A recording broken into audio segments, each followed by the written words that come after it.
بسم اللہ الرحمن الرحیم۔ السلام علیکم پیارے دوستو۔ ہندوستان کی ریاست اتر پردیش کا علاقہ ایودھیا کی تاریخ نہایت ہی قدیم اور روحانیت سے جڑا ہے۔ ہندو مت کے شہیدوں کے مطابق لاکھوں سال قبل ایودھیا نگری کو سری رام چندر کے آباؤ مزدار میں ایک شخص منو نے آباد کیا تھا۔ اس نگری کو ایودھیا اس لیے نام دیا گیا کیونکہ ایودھیا یعنی وہ جگہ جہاں کبھی جنگ نہ ہو اور صرف امن ہو۔ ہندو مت کے مطابق ابتدا میں یہ سوریہ ونشی راجاؤں کا راز تھا۔ اسی شہر میں سری رام چندر کی پیدائش ہوئی اور انہوں نے اپنی زندگی کا ایک بڑا حصہ گزارا، جنہیں ہندو وشنو کا اوتار قرار دیتے ہیں۔ لیکن رام کے وفات کے بعد ایودھیا شہر ویران ہو گیا اور پھر آپ کے بیٹے کش نے اس شہر کو دوبارہ آباد کیا۔ لیکن پھر مہابھارت کی جنگ کی وجہ سے یہ شہر دوبارہ اجڑا اور پھر یہاں سوریہ ونشی راجاؤں کی 44 پیڑھیوں نے ایک لمبے عرصے تک راج کیا۔ وہی اسلام میں بھی ایودھیا شہر نہایت ہی اہمیت کی حامل ہے۔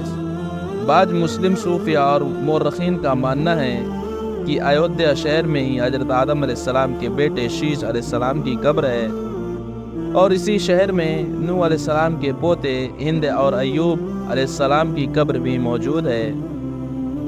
یہ شہر بدھ مت کا بھی بڑا مرکز رہا ہے۔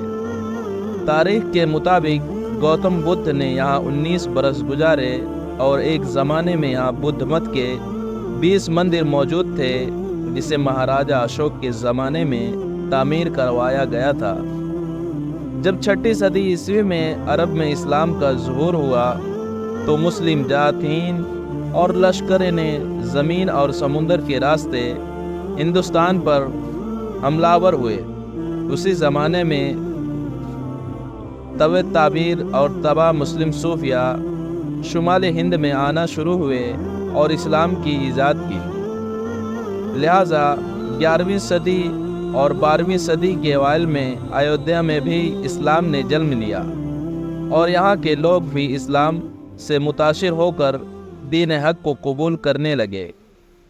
ایودھیا کے تاریخ میں اہم ترین دن تب آتا ہے جب سال 1526 عیسوی میں بادشاہ بابر ہندوستان پر حملہ آور ہوئے اور یہاں عظیم مغلیہ سلطنت کی بنیاد رکھی۔ دراصل جب ترک کے مسلمان پوری دنیا پر ہر طرف اپنے جھنڈے گاڑ رہے تھے اور اسلام کا پرچم بلند کر رہے تھے تو اسی دوران فرزانہ کا ایک تیموری ترک شہزادہ ظہیر الدین محمد بابر ہند کی سرزمین کی طرف آتا ہے اور اپنی مختصر سے لشکر اور جوان مرد کے ساتھ شمال ہند کو فتح کر لیتا ہے۔ بابر نہ صرف ایک دور اندیش اور عظیم بادشاہ تھا بلکہ اسلام کی شان اور ہندوستان میں مسلمانوں کے پھیلنے کی فکر بھی اسے دن رات لگی رہتی تھی۔ لہٰذا بابر نے مختصر سے عرصے میں شمالی ہند میں جامع مسجد، پانی پت مسجد، کابلی باغ مسجد، مغل باغ، بے شمار مدرسے، مقبرے اور شہرخانی تعمیر کروائے تھے۔ انہی تعمیر میں ایک مشہور تعمیر بابری مسجد ہے۔ کہا جاتا ہے کہ ظہیر الدین محمد بابر لودھی حکمرانوں کے خلاف بنگال اور اودھ کی اپنی مہم کے دوران اس سرزمین سے گزرا تھا جسے ایودھیا کہا جاتا ہے۔ غالباً بابر نے وہاں کچھ دن آرام کیے اور کچھ صوفیہ کرام سے بھی ملاقات کی تھی، اور پھر بابر نے اپنے کمانڈر میر باقی کو حکم دیا کہ یہاں ایک عظیم مسجد کی تعمیر کروائی جائے۔ لہٰذا سال 1528 عیسوی میں بابری مسجد کی تعمیر کروائی گئی۔ یہ مسجد شہر کے وقف میں مٹی کے ایک اونچے ٹیلے پر تعمیر کی گئی تھی۔ یہ مسجد مغل غنی تعمیر کے اعتبار سے ایک شاہکار تھا۔ بابری مسجد کے اوپر 3 گنبد تعمیر کیے گئے تھے، جن میں درمیانی گنبد بڑا اور اس کے ساتھ 2 چھوٹے چھوٹے گنبد تھے۔ گنبد کے علاوہ مسجد کو پتھروں سے تعمیر کیا گیا تھا، جس میں صحن بھی شامل تھا۔ صحن میں ایک کنواں بھی موجود تھا۔ مسجد کو ٹھنڈا رکھنے کی غرض سے اس کی چھت کو بلند بنایا گیا تھا۔ روشنی اور ہوا کے لیے جالی دار کھڑکیاں نصب کی گئی تھیں۔ اندرونی تعمیر میں ایک خاص بات یہ تھی کہ محراب میں کھڑے شخص کی سرگوشی کو مسجد کے کسی بھی اندرونی حصے میں بآسانی سنا جا سکتا تھا۔ مختصر یہ کہ بابری مسجد اسلامی غنی تعمیر کی ایک مثال تھی۔ بابر کے بعد بھی 300 سالوں تک اس شاندار مسجد میں مسلمان اذان دیتے رہے اور نماز ادا کرتے رہے، لیکن کچھ انتہا پسند ہندوستان کا ماننا تھا کہ جس مقام پر بابری مسجد کی تعمیر کی گئی تھی ٹھیک اسی جگہ سری رام کی پیدائش ہوئی تھی، یعنی یہ رام جنم بھومی تھی، جہاں ان کا ایک مندر موجود ہوا کرتا تھا اور جسے ظلم کے دریا ڈھا کر مسلمانوں نے مسجد بنائی تھی۔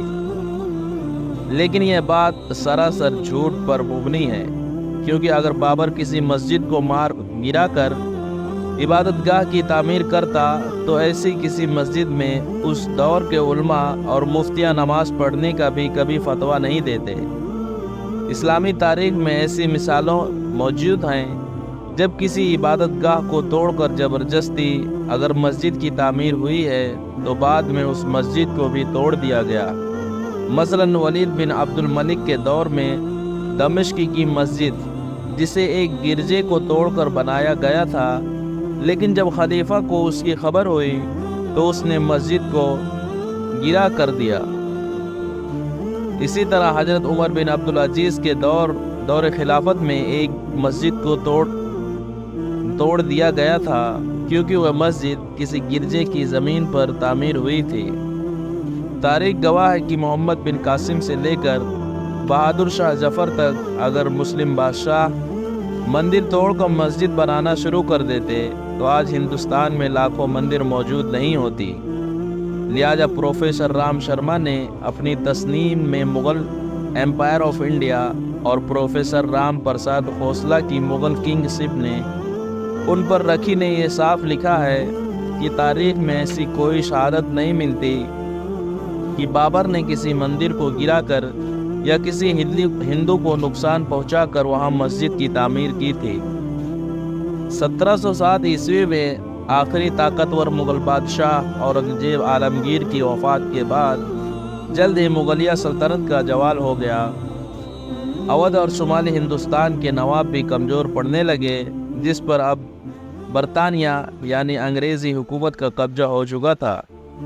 1857 کے غدر کے بعد بابری مسجد کے صحن میں قبضہ کر کے چند ہندو پنڈتوں نے انگریزوں کی مدد سے ایک چبوترا بنایا اور دعویٰ کیا کہ یہ سری رام چندر کا جنم ہوا تھا۔ اب ہندو پنڈتوں نے یہ دعویٰ کرنا شروع کر دیا کہ بابری مسجد کی پوری زمین رام جنم بھومی کو توڑ کر بنایا گیا ہے، لہٰذا یہ ہمارا مذہبی فریضہ ہے کہ ہم یہاں دوبارہ رام مندر کی تعمیر کروائیں۔ آزادی کے بعد حالت ایسی بدتر ہو گئی کہ سال 1949 عیسوی میں ہندو انتہا پسندوں کی جانب سے مسجد پر حملہ کیا گیا اور مسجد کے اندر رام اور سیتا کے بت رکھ دیے گئے، جسے اس وقت کے وزیر اعظم جواہر لال نہرو کے حکم کے باوجود ہٹایا نہ جا سکا، اور آخرکار 6 دسمبر 1993 عیسوی میں ہندو انتہا پسندوں اور مختلف تنظیموں نے مل کر بابری مسجد کو شہید کر دیا اور کھلے عام قانون کی دھجیاں اڑا کر انصاف کا گلا گھونٹا گیا۔ اس کے باوجود انڈیا سپریم کورٹ نے صرف ہندو قائد کے احترام کی بنیاد پر بابری مسجد کو رام جنم بھومی قرار دے ڈالا۔ یوں ایک سیکولر اور آزاد ملک میں گنڈا گردی کے ذریعے مسلمانوں کی جس عظیم تاریخ وراثت کو شہید کیا گیا تھا، اب عدالت کی مہربانی سے ہی اسے باقاعدہ طور پر ایک مندر میں تبدیل کر دیا گیا۔ بابری مسجد کی شہادت کو 32 سال گزر چکے ہیں، لیکن مسلمانوں کے دلوں میں اب بھی اس کا زخم تازہ ہے۔ مسجد کی شہادت کرۂ عرش پر بنے والے سارے مسلمانوں کے جذبات و احترام کا خون ہے۔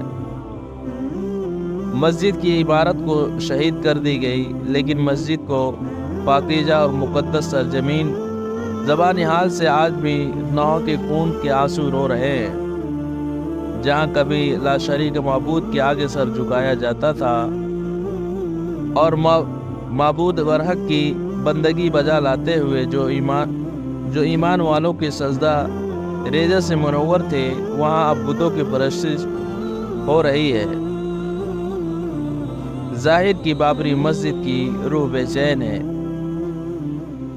دوستو، اگر یہ ویڈیو پسند آیا ہو تو ہمارے چینل کو لائک اور سبسکرائب کریں۔